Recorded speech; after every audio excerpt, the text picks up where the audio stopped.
Come in, Star Command. Please be careful. There are reports from Earth that your toys are coming alive. But never fear, you have a friend in us as we delve into today's episode of That Song from That Movie.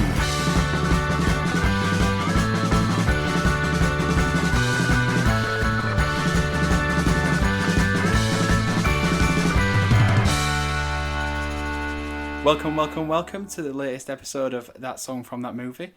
I'm your intergalactic space ranger host, Dietrich, and I'm joined today by, well, actually, in podcast format, you can't quite tell that he's wearing a hat, because you see he is Mrs. Nesbitt, also known as Alex. Yeah, I like it. I love it, if anything.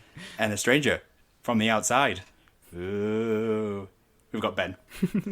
I am eternally grateful. What an intro. Thank you. I have definitely not been practicing that. I am Mrs. Nesbitt. So today's episode is You've Got a Friend in Me. In all of my notes, I wrote down You've Got a Friend in Me without the VE. So if I get it wrong for this podcast, that is, well, it's my fault, but it's past myself. So don't worry about it. I won't. Oh, you better. So let's get back into the mindset of what it was like back in April of 1996 with the news. We need a jingle, don't we? Just get that, shall we? Just get like one of those sort of what dial-up term? Live at 5 sort of things. See, I thought you were doing like a wartime news piece. Yeah, no, Morse code. Yeah, that's what. Yes, that's what I meant for the Live at 5. From, Dial-up. It's like 96 is probably when we changed to broadband. Oh, boys on the front line are doing so great out there. Okay, so the boys in red are giving it to Hitler. Give them hell, boys. Yeah. Look at them go. There wasn't, that war was not happening in April 96. What was happening was a greatest hits album was at number 1 in the UK charts for all of April, and that's because music fans worldwide were still reeling from the shocking revelation that Take That was splitting up. Is this the first proper breakup? I assume Robbie had already left at this point. Yeah, I think Robbie had already broken up. This is like the full see you later, we're doing a song with Lulu on the way out. Milking for all it's worth by having a greatest hits album out within 2 months of saying, that's it, we're done. Well, at least some people just do greatest hits albums though, while they're still like maybe like 2 albums in. I think Rolling Stones have had sort of like an end of career tour about 6 times. And 6 greatest hits albums to go alongside. Yeah, probably. So from that we have Japanese retailers were angry because the Nintendo 64 release date had been pushed back at late notice by 2 months. 2 months? But yeah, by 2 months, because Nintendo was worried they didn't have enough stock. Which actually is ironic, really? Like later on, they clearly didn't learn the lesson, because the Nintendo Wii had exactly the same problem. Did they notice the same thing with Switch as well, wasn't it? I'm sure there's stocking yeah. issues with the Switch. It's good marketing though, isn't it? Oh yeah, Having we don't have enough to meet this phenomenal Limited demand. supply. yeah. But it makes it more valuable, I suppose. But then there's resales, isn't it? Like people buying it for like 200 quid and selling it for 400. Yeah. So it doesn't make them any money. Yeah. No. So if you're thinking April 96 seems very early for the Nintendo 64, that's because it was delayed by an entire year in Europe because of this same problem. Gosh, I don't remember. I never had an N64. No, I had a PlayStation 1, which apparently came out in 95. So Nintendo was already 2 years behind PlayStation in Europe. Maybe we all just got it way later than when it came out. Yeah, it doesn't feel right, does it? April 90, well, March 97 I remember for you us. had one, Alex. I remember having a PlayStation 1 before an N64, but we did have both. We had a Pikachu N64. Had little flashing cheeks. Yes, I remember. Was extremely jealous every time I went to your house. Seething on my walk home every day. Damn Pikachu N64 rubbing it in my face. Just ringing me. You didn't even want me to come round. Came round for 10 minutes. You just turned it on, saw the cheeks light up, and then told me to leave. It's like one of those guys like walking and like showing someone his new car. Hey, look at this. It's got the Pikachu on the front. It's pronounced Posha. Get out. You see, most people are calling it the N64, but I like to call it the Nintendo 64. Full name. Full name. So I'm pretty sure in my final news piece that the delay of the N64 caused this. His Royal Highness, the Duke of York, Prince Andrew, and the Duchess of York, Sarah Ferguson, began divorce proceedings after a period of separation. And that, of course, was the last time Prince Andrew was ever in the news. He wasn't sweating about this one. Where did he break up with her? Pizza Express. Oh, very good. Very, very good. Did they break up at Pizza Express? Oh, Ben, I just said No, that. this was a pre-Pizza Express world. Wait, was it? Yeah, I think that was like 90... No, it was 2001. Maybe it was Pizza Hut. Clearly not as memorable to him. Yeah. Young love. Yeah, they could have gone to see Toy Story together. Yeah, He probably did go see Toy Story with after Pizza Hut. Or before. At least his date could get in. I look forward to Prince Andrew related news in future. That concludes today's broadcast. Of news, not the podcast. Don't turn it off. Please. Right, so the film is Toy Story that we're talking about today. Well, the song is You've Got a Friend in Me. So the film, just a quick overview, but I'm pretty sure that everyone, at least in the Western world, has seen this film. Surely. I think it's part of the school curriculum in the UK. If you're in primary school, Really? you watch Toy Story. Unlike with the TVs on wheels. Oh yeah, exactly. An old VHS. Do they still exist? I mean, I assume it's on a smart projector Nope. now. No, they still run out with the squeaky Still wheel wheels. it in. Yeah. Still wheel it in. The Prince of Egypt. And it's like taped off the TV. It's got adverts. Still sale on a DFS. It only just died. There's this newfangled thing. The DFS sale. We were 2 years away from SCS joining in. Get down on it. Right, so I'll give a quick overview of the film. So it's a world where toys are living things, but they pretend not to be when someone isn't looking, or something. Because I suppose they don't move when the dog's there. Isn't that Not right? at the beginning, no. But I think they do at the end, don't they?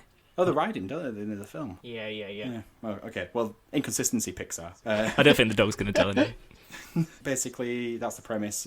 I suppose the plot is there's a toy cowboy called Woody who feels threatened because there's a new spangled toy in town called Buzz Lightyear. And, yep, nothing to say about the film there? No one? Everyone's just nodding? Yep. I mean, that is the film. Is the film? That is what happens. I mean, I can't see you, Ben, but I'm assuming you're nodding. Yeah, vigorously. No, it's like you say, it is known by all, I think. But you'd be hard pressed to find someone who's not seen Toy Story. I would agree. Yeah, summed up nicely. Yep. The song was released in April '96, which was a month after it had released nearly every place other than the US that got it the year before. It's sang and written by Randy Newman, featuring vocals from Forgotten Man Lyle Lovett. I wasn't quite sure how it's pronounced. And the backing vocals. I'm assuming so. I think he might also do some guitar in it as well, but I could barely find anything about him. I really tried to do a deep dive on this guy, and other than this song, he doesn't seem to have really done much. And the actual release single version of this song doesn't include him. It's just the film version. And did you listen to both versions? Did you do your research? No. My research was finding this guy and then trying to track him down. Right. I mean, it's highly likely that with how Disney are, there could just been a lot of people tinkering and messing around with the song. It'd have been So layered. It could have just been Layered. Yeah, definitely. The song is used in the opening credits for... Well, it's in the opening credits for the first 3 films, at least. I've not seen the 4th one. So. I'm pretty sure that it is. The 4th one doesn't exist to me. Ooh. I enjoyed the 4th one. Yeah, that was the thing. It's fine, but the 3rd one ends so amazing. The 4th one... It's a sour aftertaste. Yeah, it felt... Well, I don't know if it's a sour aftertaste. I think it's just it takes it It's in a different midnight direction. snack after the perfect dinner. Midnight snack.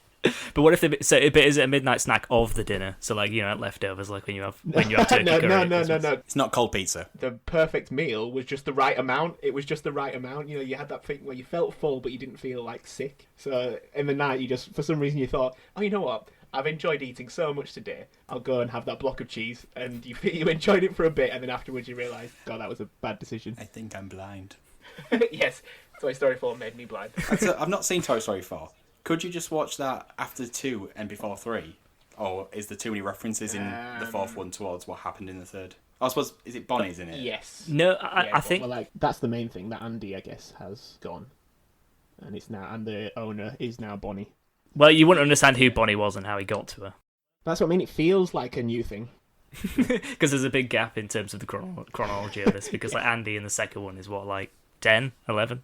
And then the third one is going to college. So it's a bit of a gap. Pretty much lining up with us. Yeah. Well, I think that's a very key thing, I think, for our generation, is that the films kind of matched our sort of milestones, similar to Andy. Yeah, I think that was what was good about the third one, wasn't it? I mean, to go off topic of the song and the first film, the good thing about the third one was they didn't try and set it directly after the first two. It was in line with how old he would have actually been. I think that was a clever thing to do. Yeah. Yep, so that's all the background to the song, so I open the floor. To myself.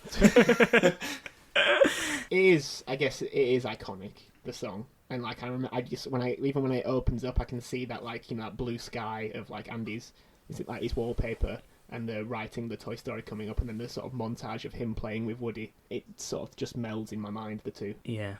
I think the best thing about the song as well is that it really fits the themes nicely of the film, because I think like the sort of two themes that I generally take away from Toy Story is obviously one, friendship, two, probably sort of like mortality. It's kind of like in line with old style children's stories, like classic fables like, what's it called, Little Red Riding Hood, and then also like sort of books like Charlotte's Web. It's more in line with that. Okay, yeah. And I think in the song, definitely, obviously you have the song is called You've Got a Friend. It's literally about a friendship. But then there's also, I think there's a line towards the end of it which is kind of like, as years go by, friendship will never die. And I think that's kind of like hints directly at this sort of, there is an end point to this relationship between Woody. If we take it as it's Woody singing the song to Andy, which I think is maybe how I interpret it to begin with, especially, then it's kind of like, I think there's always that hint throughout the film that friendship will come to an end, even though he's sort of like clinging on to it a little bit. Yeah, I think you'd be forgiven for thinking like automatically this song is about Woody and Buzz. Well, I was thinking that's how it turns out in the end. Yeah.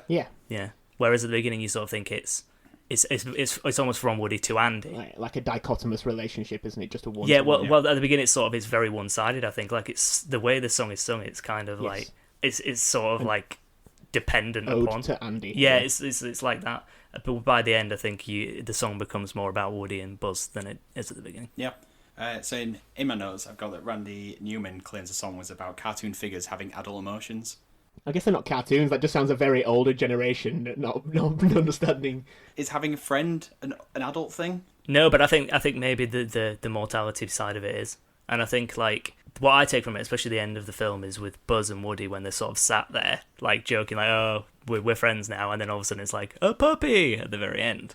It's kind of like, oh, that cycle of Andy finding something new to play with and then be discarded is just going to continue forever. And I think that is quite an adult thing. It's sort of like realising your place. In like I suppose it's a darker sense, but like there's like a constant fear of abandonment all through the three films. Yeah. Especially from all the toys in general. I mean, from the start of Toy Story, they're constantly like threatening over Christmas and yard sales and things like this. They're constantly living in fear that they're going to be discarded, and I guess that is a sort of quite a dark morality for that people do experience sort of as they grow up, whether that's with friendships or in relationships. But it does seem to be one of those things that almost episodic, everything's fine, and then something happens and it restarts, and it's like it doesn't ever fix. It's just something that we learn to accept and deal with a little bit every time. Yeah, I think that sums up really well. And I think as well that sort of that fear of abandonment links to why the song at the beginning feels like it's an ode from Woody to Andy, because he's kind of like trying to convince him, I'm always going to be your friend. Don't throw me away. Yeah, it's a very Pixar thing to not, in terms of the main plot, it doesn't really have a villain outside of Woody. The villain is being forgotten about or being left behind. It's a very Pixar thing of there not being a main villain so much as a feeling is the problem. Yeah, or the internal conflict of Woody is what creates the problem. Yeah, Woody does all these things to Buzz, like for example knocks him out the window, but the audience is shown it's an accident. It's not malicious. Yeah.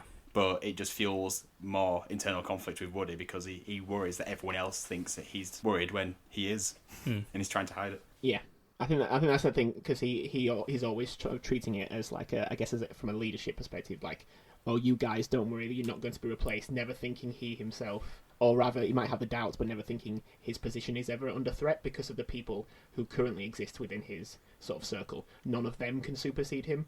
Yep. And then something comes along that obviously throws him off, and then his leadership, it shows that his leadership skills are just completely tested, and he overuses that position to try and belittle and demean the newcomer, to try and reset the status quo of what he knows. And in a way, the song almost pokes fun at that idea, like when it's saying, as the years go by, our friendship will never die, and yet the entire film is Woody worried the friendship will die. Yeah, and that's the undercutting of the song, isn't it? At the beginning, if you view it from the perspective as Woody to Andy at the beginning, and I think at the end though, when you have it and you sort of view it through Woody and Buzz and the rest of the group together, when they're all sort of sat there like looking at you like, oh, there's a dog coming. It's kind of like, well, we may all be abandoned, but we'll be abandoned together. And I think that's the sort of movement in the film. At the beginning, it's Woody on his own. He's like wants to be the leader. He wants to be the main toy. And at the end, it's sort of a realization that it's a group, which I think is kind of again explored in the second film, where Woody kind of wants to go off and be special again. And then in the third film, where it's sort of like all about them being together, and like Woody sort of is the leader a bit, but it's kind of like with Buzz, and they're all a big group. And I think that's sort of that's the progression through the films, isn't it? Absolutely. Is the song played in full in the second and third films? It might be over the credits. I don't know. I think it might fade out. Yeah. In fact, I think in the third one, he actually makes a joke. It fades out with them being trapped in like a toy box. He's not really their friend anymore because he's grown up. He's an adult now. He's going to college. Yeah, I think my memory of the third one is that it doesn't start the film. It's kind of because the film has that sort of weird like like Western. Yeah, and it's like he's not playing with them. Okay. It's kind of like it's like fully realized. And then I think maybe the song could come after that. Yeah, with the credits. Yeah, I feel there's like a more like not like a stripped back version because it's not exactly an overloaded song, but I feel there is sort of like a more removed sort of piano version. I feel like I don't know why it's coming to my head. I think I was crying so much at the end of Toy Story 3 that I can't really remember. That's fair. Yeah, it's fair. Well, no, I actually, it was really one of those weird sort of things. I remember vividly going home, and it's always a good sign, I think, of a film if you actually remember what you were doing afterwards. And I remember going home, and it was late, and I had this sort of weird, like, almost just like split-second thing of, like, I felt bad for not playing with my toys as much. And it was just like a weird, like, like, what you want about, Ben? That's how Disney get you. They want you to buy more toys, which is essentially the why this film was made, right? Yeah, exactly. Yeah, no, so I went out and bought 6 more Woodies. And they sold you a ticket to Toy Story 4. I think it is. You could look at this film as quite cynical, couldn't you? Like it's literally made to sell toys, but I do think there's definitely more to it than that. I mean, the song as well helps with that, and really explores those themes. And it launched a studio, basically, didn't it? In Pixar. It essentially saved them. Yeah, saved them, then launched it. Yeah. Allowed John Lasseter to hug a lot more people. Yeah, I mean, yeah. And I don't know if we should go into that. No, well, he's a dirty man. Yeah, maybe stay away from that topic. You don't have a friend in him. Yeah, leave it at that. Right, I don't think it's controversial to say that the song is it's a Disney classic, but it's also like a Disney standard. If you think of a Disney song, I don't think many people will get far down a list without mentioning "You've Got a Friend in Me." If there was a Mount Rushmore of Disney songs, it's up there, isn't it? It's on there. It's on the mount. But it's quite different to a lot of different to a lot of quintessential Disney classics that are usually a lot more sort of the character singing them. Yeah, and then classic musicals that are famous. It's usually like the classic, I guess, sort of the Disney princess singing a song, or or the male hero sort of singing the song. It's very rarely it's just an overlapping song. I'm trying to think of other huge Disney songs that are like that, where they're not part of the actual film. Yeah, I suppose Lilo and Stitch maybe. There's a few in there. I mean, it is an interesting point because I think, if I remember rightly, Disney wanted this to be a musical to begin with. I think. Really? Yeah, I think that's right. Yeah, part of it was that because that was like that's what we know musicals, but I think they were very much against doing that, and part of the way they got around it was by having these sort of like because I think there's actually a couple of songs by Randy Newman in the film. I think there's a couple that in there. And that was how they got around doing it. They got him to write these songs that were sort of laced within sort of the theme of the film rather than it just being, we're going to pick a song and put it in the film. It was very much written alongside, and that's how they got around it. So it kind of makes sense. Why it's had, why it's so impactful, and also why it sort of sits alongside those other Disney songs that are more in the films. Yeah. This song, it was nominated for Best Original Song at the Academy Awards and the Golden Globes, but he didn't win. What actually won was Colours of the Wind from Pocahontas. I mean, also a classic. I mean, was that the same year? It was the same movie release year, I suppose, from Oscars to Oscars. I imagine Toy Story took a lot longer to make. Yeah. Of those two songs, which I've endured, like we've just been saying that princess songs do well, but I don't remember that song. You don't remember Colours of the Wind? I don't. I could belt that out in the car. Yeah, I'm thinking it's one of my absolute top faves. It is a Stone Cold classic. The film has not. Yeah, I think it's one of those examples where the song actually lasts longer in the memory than the film, definitely. But I know what you mean. I think Toy Story, the song from Toy Story, You've Got a Friend in Me, is probably more well known. Colours of the Wind might be a better song, but I'd say that You've Got a Friend in Me is enjoyed longer. But I don't know if that's because there's been theatrical sequels to Toy Story that have reused the song. I know that there was sequels to Pocahontas, but they were Michael Eisner's passion project. Yeah. I think The thing with the song from Pocahontas is that it's like most Disney songs in like those kind of classic animated musicals, that it's very much about the lyrics are very much about the narrative. I think it is kind of, there is a lot of like figurative stuff going on in the song lyrically, but I think whereas You've Got a Friend in Me, it's kind of, although it's thematically very well linked to the film, it's not directly about the film, so it stands alone or as a song by itself. Well, I guess it's not a musical. Most Disney films are musicals.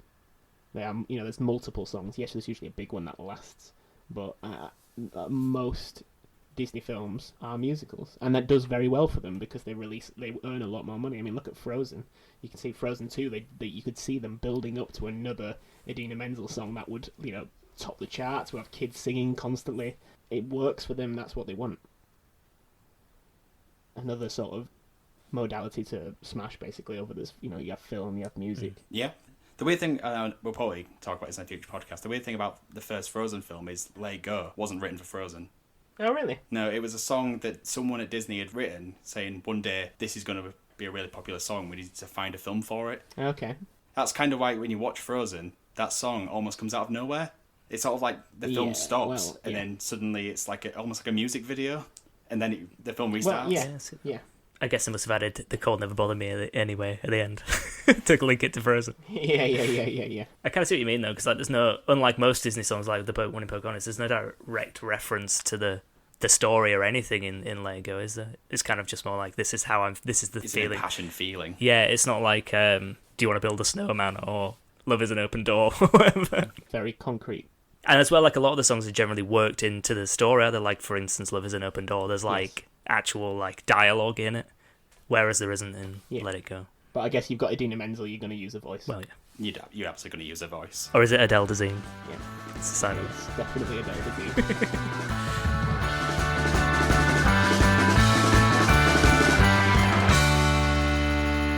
Toy Story, it launched a company in Pixar. It set the wave of computer animation for the next, it's still going now.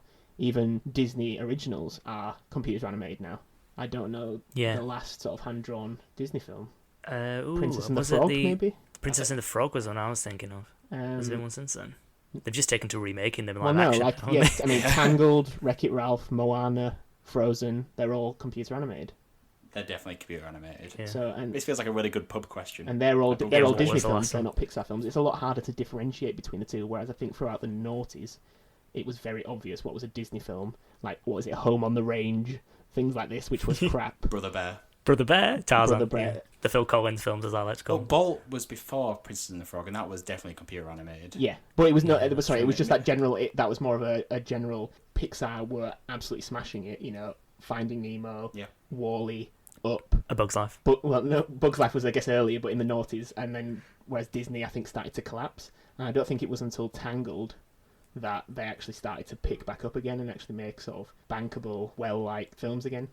Yeah, it seemed like every single Pixar, you knew every Pixar film would be great, but every other Disney film was like, not sure. Yeah. I remember Tangled was very well received, wasn't it? Everyone was like, oh, Tangled was great. Yeah, I think Princess and the Frog is well received. Princess and the Frog is quite good, actually. It's quite odd, and like set in like the 20s or something, like in New Orleans. Let's call it the second renaissance of Disney animated films. Came along at the same time as Bob Iger became CEO, and I think he decided that we're not churning these out anymore. Yeah. We're doing tentpole animation films. I think Frozen was the first example of where, from start to finish, it was all under him. I think. Yeah, okay. I think as well. Like before, they weren't actually churned out at the level that people maybe think, because there was. What they tended to do was they'd do a film, say like if we talk about the ones from like the 1940s and 50s, like say like Sleeping Beauty or even Snow White in like the 30s and things like that. They released them originally, and then they would just re-release them every 10 years in the cinema. Until and then obviously when home video came along, they re-released them all on home video and open that Disney Vault. The Disney Vault, yeah. And I think that they just kind of constant. So they've got this like. They're just constantly recycling material. But then obviously in the 90s, they did do a few, like Aladdin, Lion King. But they actually properly recycled some, like Robin Hood. Most of the scenes, or rather, not most of the scenes, a lot of the scenes are just Jungle Book, just coloured over. Yeah, they're painted over. I did not know that. Yeah, if you watch what's like the background? Like Baloo's dancing, for example, is Baloo is Well, Fried Tuck. Is it Fried Tuck? Oh, is it Fried Tuck? Sorry. Yeah. So yeah, if you watch it, it's on YouTube. It's quite funny. But yeah, I think it's that thing. I often think, personally, Toy Story 3, as a film, I enjoy more than Toy Story 1. However, if I was asked like what is better, because of the significance of Toy Story as being the first CGI animated film, I have to say that is more important. It is better because it launched a new wave of film. It holds that cultural significance as well, doesn't it? Yes. Like I think when it could first possibly be added to the National Film Registry, it was immediately added because of its cultural significance for its aesthetic. So yeah, just for that reason, you would have to say it was probably better. And personally, I think story-wise, it's better. Okay. I think thematically, it's better. I just think it's better. I think it's the best one. Yeah. I think the first one's the best film. Yeah. It's the best all-round film, which is actually a bit of a miracle, bearing in mind how much production he went through and the fact it was a medium that essentially had never been done on the big screen. Yeah. I know there was TV shows. I think Reboot had beat it to the punch of being a fully animated television show. Oh, really? No, it's just I know like they obviously mastered it so well because I think they showed some of the footage to Tom Hanks. I think they dubbed some of his voices from like another film, and that actually sold him on it. I know Tim Allen wasn't as big of a star as Tom Hanks, or maybe they were at the time. But I suppose he was in the 90s. Yeah, the Santa Claus was it, and Home Improvement. Home Improvement. Yeah, Home Improvement, of course. Yeah, massive. So yeah, that crest. Yeah, I think he isn't now. Now so. He's just Buzz. Yeah. And now he does Home Improvement again. Oh, does he? Is that bad? They bottled magic, I guess, didn't they? So the song was so well received, generally I would say, that in Toy Story 2, it actually becomes part of the Toy Story universe. They got Tom Hanks to sing it, and it was part of Woody's Roundup. Oh, really? Oh, yeah, of course. Do yeah, not remember. Yeah, no, he's playing it with a guitar, So- isn't he? There's the puppet. Yeah, and his puppet, his hands just going up and down. I can see the I visual forgot, scene, but yeah. I can't remember that. I assumed it's the song he's singing. When I see that in my head, is the song from Woody's Roundup. No, it's at the end. He sings it to Yeah. the audience, to Yeah. the children watching at home. It's weird that the song was that popular that they went, right, it's actually part of Toy Story's universe, whatever that world's called. But in the real world, it did not make any significant mark on the charts Oh, really? at all. That is surprising considering how well it did at the box office and stuff. It didn't. The song itself didn't actually go platinum until 2 years ago. Wow. Do you think that's because, well, obviously now streaming. Yes. Streaming is what's taking it over. Yeah, I suppose back then, like, did it get released as a single, like an actual physical single? You could buy the physical Could you? CD, but it would have been at a time when, after a month, you won't find it anywhere. Yeah, You'd probably find it on like a Disney 3-disc album around the time of Christmas or something like that. and it was so competitive, but like you had to play it. It's not like now where you buy a subscription to Yeah. Spotify and you can listen to as much songs. You had to buy a physical single for like £3 or Yeah. whatever it was. Yeah. People could only buy one a week. They're not going to buy the theme song to Toy Story necessarily. They're going to buy Oasis or Blur. I think similar to what we were saying earlier, though, like with some of, you compared it to Pocahontas. I think kids, it was like, oh, my character on screen that I love, Jasmine, Ariel, Pocahontas, they're singing that song, I really like that, whereas it's Randy Newman, a kid's probably not going to care the song that Randy Newman sang. It's not like, oh, it's my character that I really love singing that song and getting like a real connection to it, like kids often do. There's no, Mummy, buy me the latest Randy Newman album. Yeah. Or the latest Randy Newman action figure. Yeah.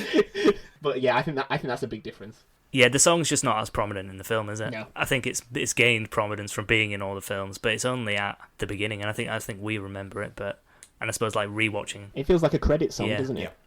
Yeah. Like a montage. You can expect it saying like Tom Hanks, Tim Allen, like coming up, and just like bubble writing as he's doing the montage. Does anyone want to take a wild guess at the only place, the only country, where he reached the top 40? How ridiculous are we talking? Oh, is it in Europe? Narrow it down. I'll narrow it down further. I'm not talking about the main charts, I'm talking about the adult contemporary charts. Adult contemporary charts. Okay, so we're pushing the bar out. Venezuela. It's a good guess. It's English-speaking country, for the English. most part. Oh, okay. Australia? No. India? No. New Zealand. No. It was Ireland? Canada. Okay. Ireland is an island. Right. Yeah, so... It's not even the US. Not in the US. I think I can't remember, I didn't write it down, but it got to like 140 somewhere else, which I was surprised that there was a country that was recording the charts that far up and publishing them in 1996. It really embodied that Canadian wholesomeness. Yes, they love what their songs about. Howdy. Classic callback. Thank you. So as you were saying, Alex, the song does have, it managed to get cultural significance at the time. Does it still have it now, do you think? As in 2020? Well, I think the fact that you said that the Spotify or the download sales or whatever it was, is at an all-time high in the last couple of years, then probably yes. I don't know if that's just everything, though. I don't know. Because that equally could be similar to 'cause albums Toy back then. It could just be a Disney playlist and it just happens to come on it. No one's. Yeah, I mean, to be fair, I listen to that playlist often in the car, and it is one of the first songs on it. Yeah. That in itself speaks volumes. It's difficult really with this one because I think the films still do have quite a big cultural significance. Yes. At the moment, and probably will for a long time. So do you think the song is almost right in the back of the film's significance? Do you think the song itself isn't? Like if it wasn't used in 2, 3, and 4, would it still be considered significant in comparison to the films? I think that's a difficult question. I think obviously the song on its own. I mean, it stands up more on its own than maybe, like we said, a song that is sung by a character in the film because it's more of an actual song in its own right. But I think without the film, it isn't. It's almost not anything as well. So it's difficult. I think the fact that it's in all 4 films really helps to keep it relevant. Yeah. And as well, like if we say, for instance, like we went to the cinema to see Toy Story 4, it was played at the beginning, like you feel like nostalgic for the first time. Yeah, that warm fuzzy feeling. Yeah, that warm fuzzy feeling. Whether it's relevant to children, I don't know. Yeah, I think that's the deciding factor. I think it's knowing like is your little cousin singing it, as they're running around. It's that kind of... Yeah, if you started singing from a random place in one of the verses, do you think a child could pick up where you were and continue singing it? Or they go, oh, I know the chorus? Because I think we could probably all sing the verse if we heard the music. It's quite a relaxing melodic That's song. That's not an invitation, though, as well. Yeah, I know, I'm tempted. I'm really holding back. The Randy Newman impression's coming out. Go on. I'm really trying not to. We almost got him. Yeah. I'll do it straight after this podcast finishes. I think it's a lot more sort of relaxed, like melodic song, though, isn't it? Like you're almost like tapping your knee to it as like your feet sort of going. How old do you want to sound there, man? You're tapping the leg, driving home, though, isn't it? It's not like a booming, bursting sort of power ballad. Like you can imagine sort of like a 6-year-old screaming as they're running around, like "Let it go." It's just very, relaxed and soothing sort of song. It feels like you're being rocked. Yeah. And I don't think that generally speaks to children. Well, I think because, like we already spoke about with the song, like it can be read on a few different levels depending on how much you want to look into it. And I think on a very simple level, it's a very nice, sort of friendly message. If you ignore the sort of like possessive, creepy side to it that Woody is potentially, clinging on to Andy, like clawing onto it, like you've got a friend, please don't leave. If you ignore all that and just see it for simply a song between friends, then I think it can still resonate quite easily with children. I think it probably does as well. I think, like, if you're like listening to these Disney playlists or on long car journeys, and it comes on every time, I'm sure that it will mean something to them. And as well, the films are still going out there. There was the 4th one this year. They'll probably do another one at some point. Yeah, there's definitely rumours they're doing another one, even if it is a spin-off. Well, I'm just give up then. So you've gone from toe tapping, nodding your head along to the song in the space of 5 minutes. You decided that's it. You hate the song. I've rubbed off the Andy mark on my shoe and thrown the shoes away. I think that the undertone meaning of the song is finally getting to Ben about the mortality and that life isn't going to last forever. You'll get cast aside by Andy. Yep. But Ben, don't worry, you've got friends. You've got friends in me and D. I appreciate it. We'll walk into the long good night together. Yeah, that sounds even more dark than before. So we've sort of come to the big question on this podcast: song or movie? So in this case, Toy Story 1 only. Ooh, movie. Yeah, it has to be the movie. I think you'd be hard pressed to find someone outside of Randy Newman that'd say otherwise. Yeah, I think that's fair to say. But equally, I think, and this may be the problem, I think you could replace this song with something else, and I don't think the film would suffer at all. No, the film's that good. Yeah, I think the song adds to the film, but I don't think the film would necessarily suffer without it. Yeah. No. But I think it does add something, and I think the song can only. I don't know. I think it can work on its own, but it works better in context of the film. So if the song isn't as good separately, then I think maybe you got to say film. Don't know the song. Okay, so we probably should wrap this podcast up pretty soon before Ben's existential crisis derails, the entire podcast and maybe the future of that song from that movie. We want to thank the listener for picking us today. I hope you enjoyed it and you want to listen to us again next week. My name's Dietrich and I've been your host, and I was joined by Alex. Somebody poisoned the water hole. And Ben? You stole the exact same thing I was going to say. Bye-bye. Do you not have anything better than that? Come on, you can pull a quote out. Well, it was too late to think on the spot, so bye-bye. See you later. goes in this thing. This existential crisis really got to you, hasn't it? Right, goodbye, listener. Bye.